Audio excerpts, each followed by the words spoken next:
मधुर मिथिला म्यूजिक के प्रस्तुति।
के गहनमा अपना लाइब गौरा सांप के गहनमा सांप के गहनमा हो सांप के गहनमा तोहरा ला सोना के हार हो ओहो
शिव चर्चा में शिष्या खेली है होरिया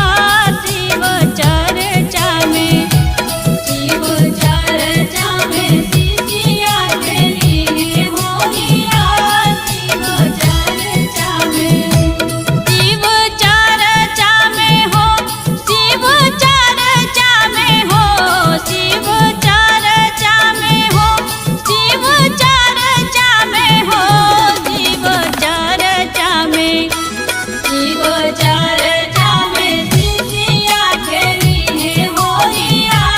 शिव चर्चा में शिव चर्चा में शिष्या खेली है होरिया शिव चर्चा में। अपने लोग सुन रहल छी मधुर मिथिला म्यूजिक के प्रस्तुति।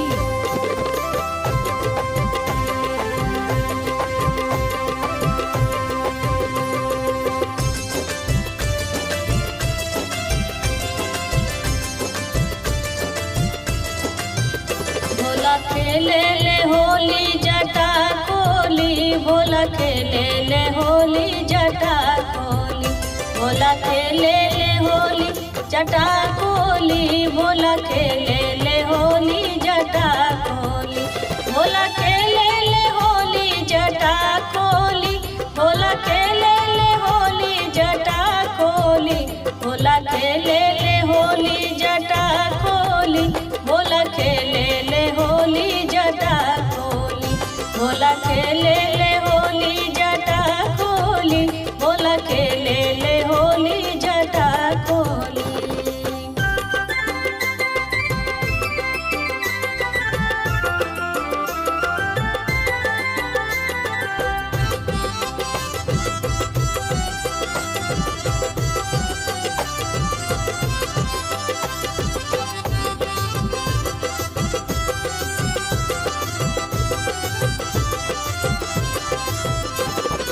पहिला होली कैलाश पे खेले कैलाश पे खेले कैलाश पे खेले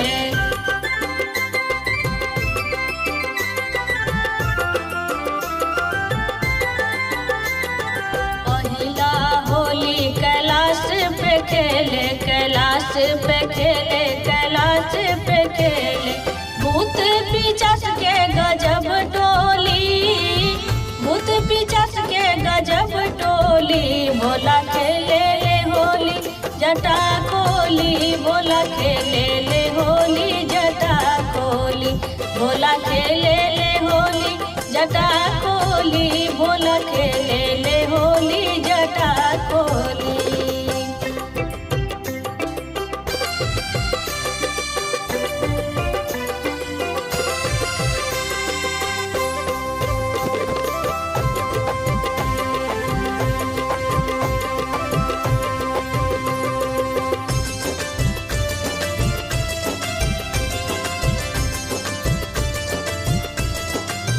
दूसरा होली अयोध्या में खेले अयोध्या में खेले अयोध्या में खेले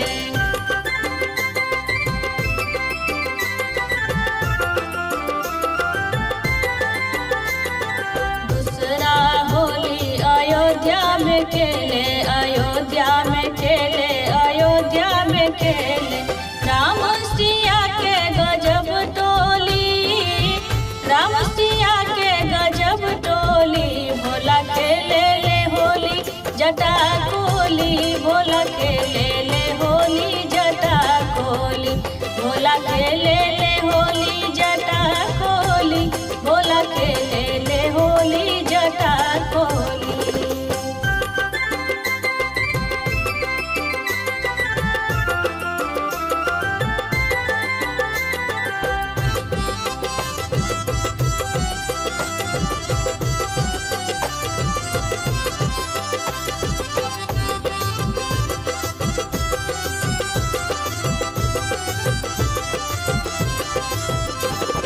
तीसरा होली गोकुल में खेले गोकुल में खेले हो गोकुल में खेले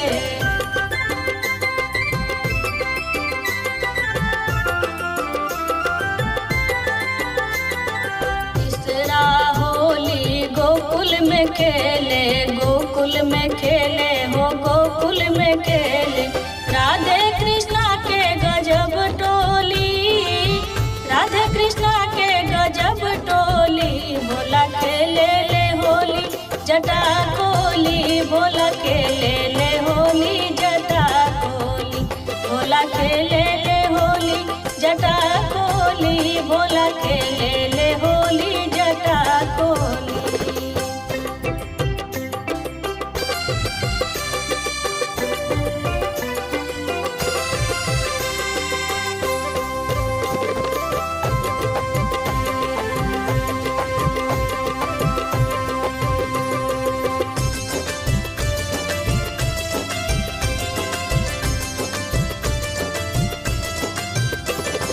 चौथा होली देवलोक में खेले, देवलोक में खेले हो देवलोक में खेले।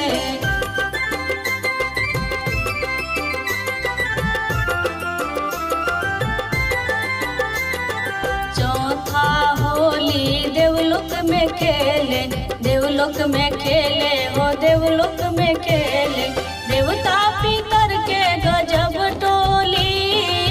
देवता पितर के गजब टोली, भोला खेले ले होली जटा कोली, भोला खेले ले होली जटा कोली, भोला खेले